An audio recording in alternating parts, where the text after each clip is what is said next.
Bill was a retired sailor who became a school teacher. For his 42nd birthday, he got a very special gift, his 20th rejection letter from a publisher. His novel, Strangers from Within, was already falling apart from all the mailing back and forth. Over pints at the local pub in Salisbury, he'd joke, "I can handle another rejection, but the manuscript? Don't think so." Still, he sent it out one more time.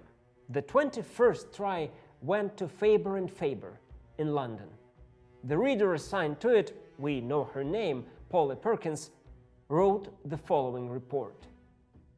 Absurd and uninteresting fantasy about the explosion of a bomb on the colonies. A group of children who land in the jungle, rubbish and dull, pointless. She was talking about The Lord of the Flies, the first novel of future Nobel Prize winner William Golding. Hello and welcome to the literary channel Read Less, a place where we never reject manuscripts of future Nobel Prize winners, just because they don't send us any.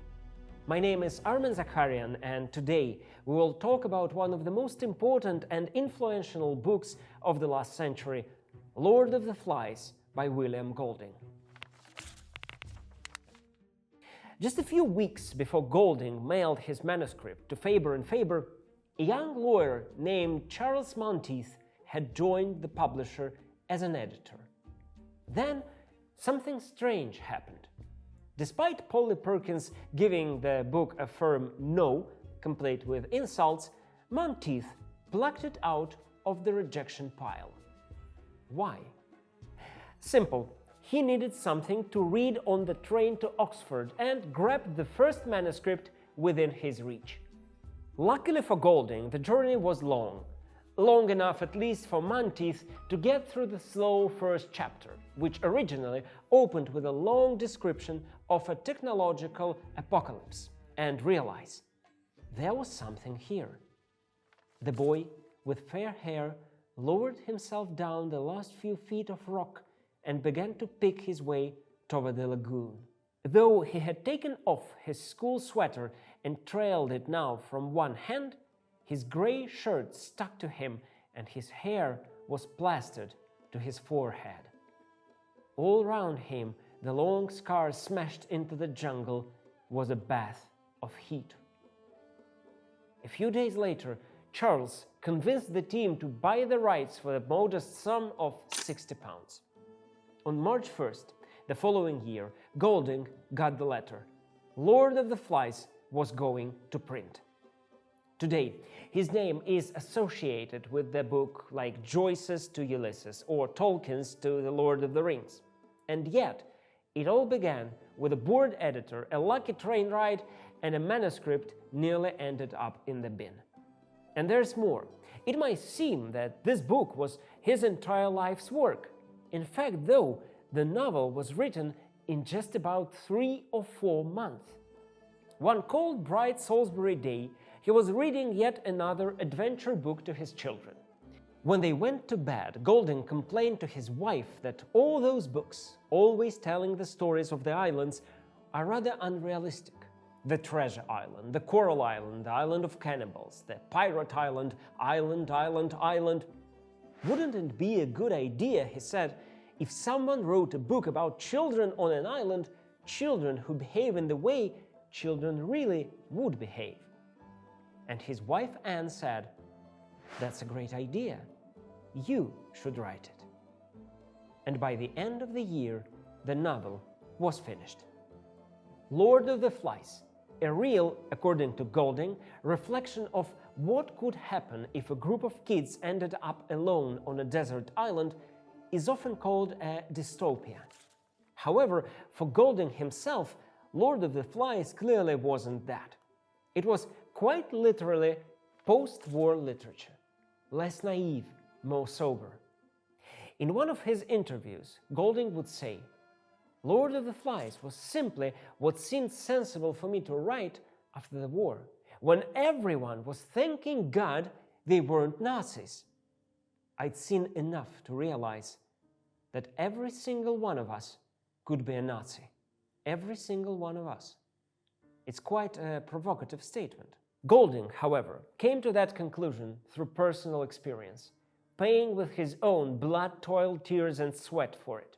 During the war, Golding served in the Navy, and he saw at close range the unprecedented horrors that humanity had to face during those darkest hours. Those, of course, urged people to find a way to explain to themselves what had happened. And many saw the root of the evil in the ideology. It was the very nature of Nazism, they said, not of people.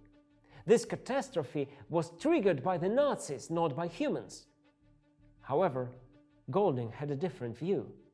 During the war, he saw so many people around who could have been the same Nazis and who didn't end up like this just because they happened to exist in a different system. Golding shared a view that was quite unpopular in the post-war times. Whether you are a Nazi or not is rather a question of geography than of personal choice. Nazism, for Golding, clearly a broader concept, evil, lives inside all of us. And so I took English voice and said, look, this could be you. That was one of the key ideas for Golding when he was writing Lord of the Flies, the idea of evil coming out of the dark. The story itself, however, opens with hope and great expectations. You meet the main characters, a group of British schoolboys that are now together on this island because of a plane crash. Among them are Ralph, a boy elected as the group's leader, Piggy, a smart but physically weak outsider, Jack, the head of a boys' choir with a thirst for power, Simon, a quiet, thoughtful outsider with a deep sense of empathy, and a whole bunch of other boys. At first, they tried to recreate the familiar world they knew, rules, gatherings, even a kind of democracy. But soon, things spiral. What starts as a game of survival turns into a brutal struggle for power and dominance. As fear and hunger grow, so does something much darker, not just in the jungle, but inside the boys themselves. This idea is most clearly described in the uncanny episode on the beach, when in the line of the fire, a trembling, fearful boy steps forward and asks, "What are you going to do about the snake thing?" The snake thing? What is he talking about? The boys laugh. "There's no such thing on our island," they say.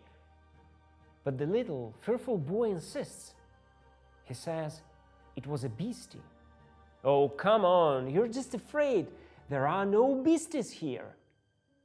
And then you start seeing how this denial grows.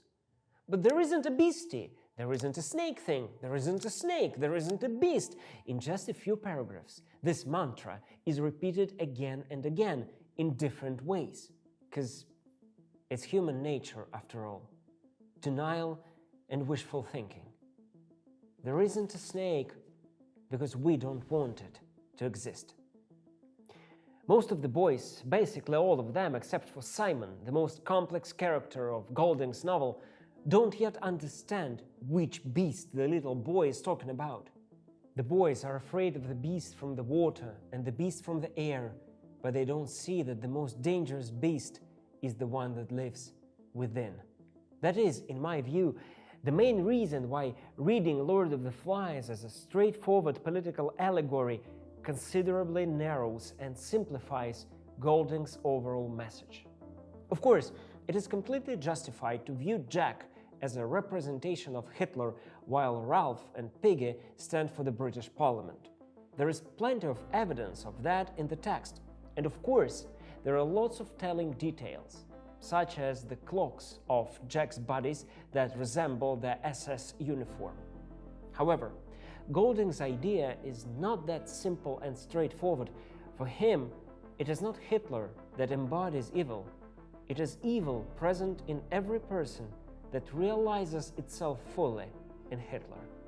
And it can equally well realize itself in a certain Jack, as each one of us carries a beast inside. That is why in Lord of the Flies you won't find entirely positive characters.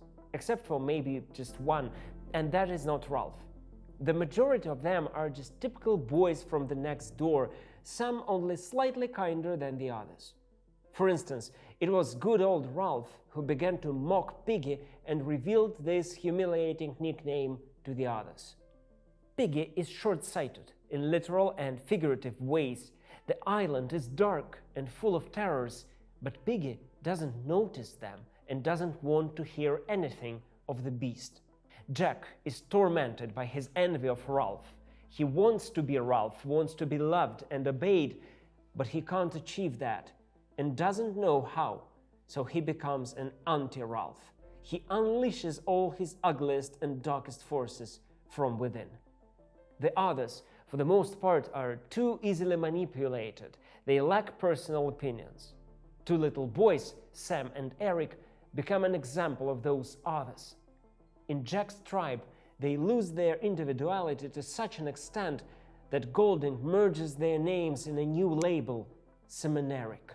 In my view, the only boy on the island that truly appeals to Golding is Simon. Weird, blessed fool Simon, the one who speaks to the Lord of the Flies to the demonic pig's head on a wooden stick.